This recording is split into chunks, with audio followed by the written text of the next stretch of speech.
All right, so in this video, I just wanted to go over the CARES Act and some frequently asked questions about the CARES Act and the different provisions that are in it. So I'm gonna kind of be referencing my notes. I got some notes today, just as it comes updated and as it pertains to my clients and to my family. So the CARES Act has provisions in it. So even if you see all these things like you don't need to do RMDs this year, or you can take out without the 10% penalty. There are provisions. Now, I'm not sure how strict they're going to be about enforcing these provisions, but there are provisions. So there's two ways you can qualify to do any of these things under the CARES Act provision. And that's the first is you have to be diagnosed with COVID-19. Your dependent has to be diagnosed with COVID-19, or your spouse. And the second qualification, so it's either or, is if that you have extreme financial difficulty due to the COVID-19. So pretty much if you have lost your job or been laid off, furloughed, had any kind of reduced hours, or you have been quarantined. So like if you're quarantined and you couldn't go to work for 14 days, according to the documents that we have, that qualifies to be able to take advantage of some of the provisions here in the CARES Act. So for the RMD, you don't need to take a required minimum distribution this year. If you had to, they're allowing you to defer it even longer. If you did receive that 2020 required minimum distribution, you can actually return it. This would be for those folks who have large, pension incomes or incomes already, and they don't want to take any more money out of their retirement account. They're able to defer it. So, as if you were to put it back, it'd be treated as a rollover. When it's tax time, because the investment company will process a payment or some kind of a withdrawal, and then they'll probably give you a 5498 or some kind of a rollover coded form that replaces the money back into the account. So normally you'd have 60 days to process this kind of a transfer. They're extending that amount and it looks like it extends up to July 15, 2020. So they're going to kind of waive that 60-day deadline and just give you a solid date deadline to process the rollover. All right, and for this particular circumstance, they are only allowing you to do one. So you wouldn't be able to do like a multitude of distributions and then redeposit it in various different accounts. According to what we have, they're only allowing you to do this transaction one time, and it's probably for tracking purposes, right? It's probably really hard to track all of this, plus with all the other things shut down now. I'm sure staffing and IRS are working more than they've ever thought they would with no staff. So I don't know how they're going to track it. Don't quote me on how they're going to do it. Just know that it's possible out there. And if you yourself think you're in a situation where you qualify for some of this stuff, ask your financial advisor before you take any action on your own account. All right, I didn't say that before, so I'll say it now. Withdrawals. So if you are affected by COVID-19, you actually can withdraw up to $100,000 in qualified money. So IRA, 403b, 401k, you can withdraw that amount without paying the penalty. So the early withdrawal penalty, for those of you folks who are under the age of 59 and a half, there's a 10% penalty on the amount that you take out normally. But if you qualify with those two qualifiers that we spoke of in the beginning, you actually don't have to pay that 10%. But you will have to pay taxes on the amounts that were distributed, as like, for example, unless they were in a Roth account or something like that, where they were already, it's not a tax deferred account, it's an after tax account. So for example, if you took out $100,000 in a 401k that was tax deferred, or an IRA, traditional IRA, you're going to have to actually pay whatever your tax is on a $100,000 of additional income. So the 10% penalty waiver that they're giving you is not a tax waiver, it is just a penalty waiver. So again, talk to your financial planner, your financial advisor, your CPA, your tax advisor, your accountant, whoever handles that portion. Make sure you let them know before you do anything on the account. Okay, so um, oh, one more thing. With the repayment on that, you actually have 3 years to pay the taxes on that $100,000 maximum distribution from the tax deferred account.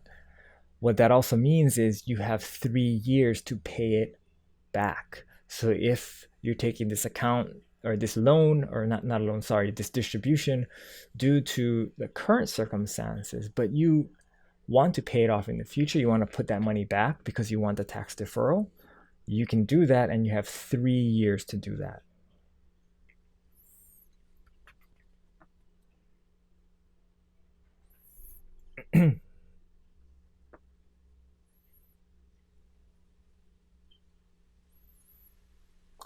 And again, this is just another thing.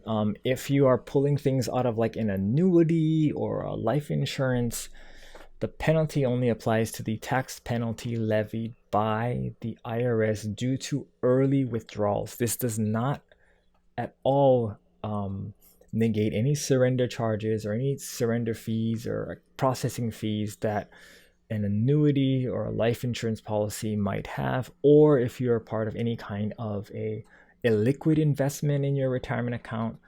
Those things are all separate and need to be treated as so, but just the tax IRS treatment and taxation of the retirement account penalty portion is waived.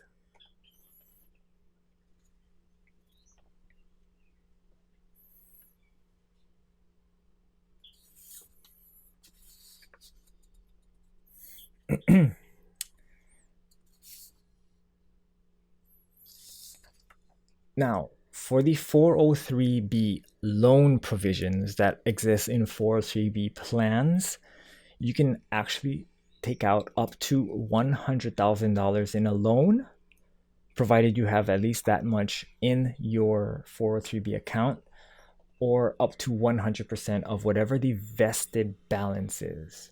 And these loans are treated like any other loan, um, meaning you have the intention of paying it back.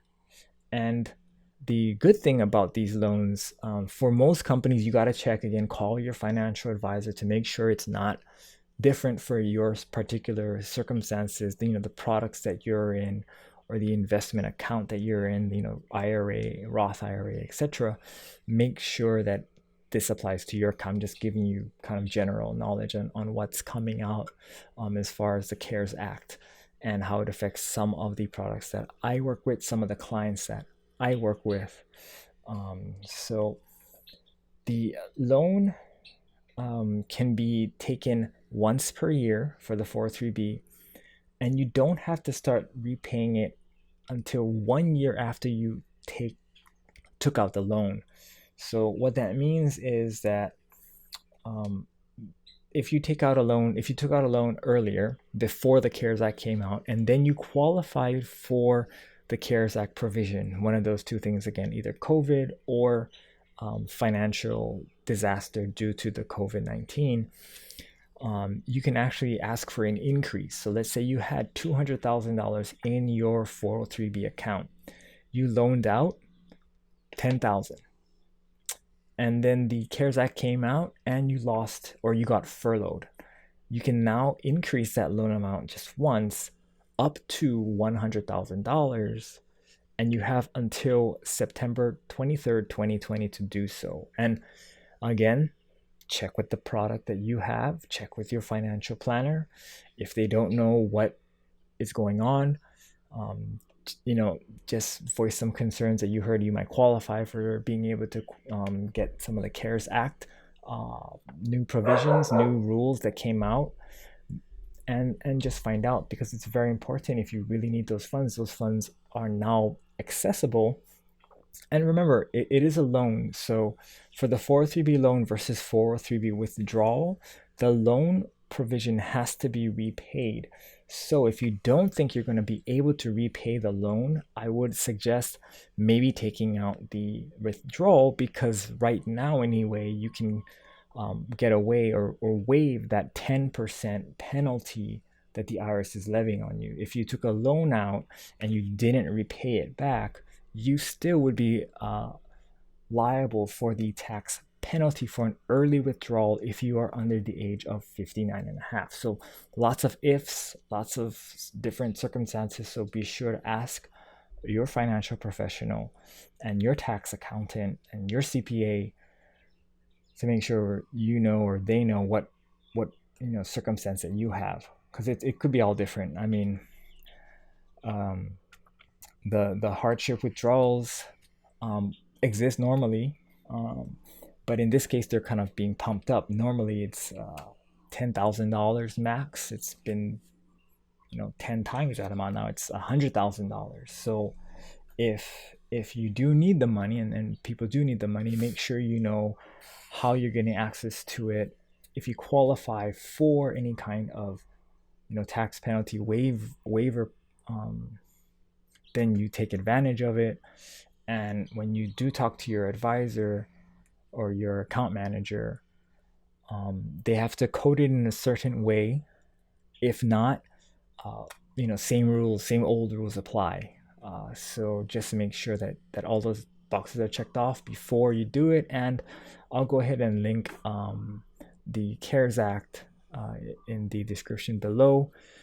If you have any more questions, go ahead and leave a comment and subscribe for more information about retirement planning strategies, topics, and things like news and how the wonderful world of pandemics affects the ever so unstable world of finance. All right, have a great rest of the day.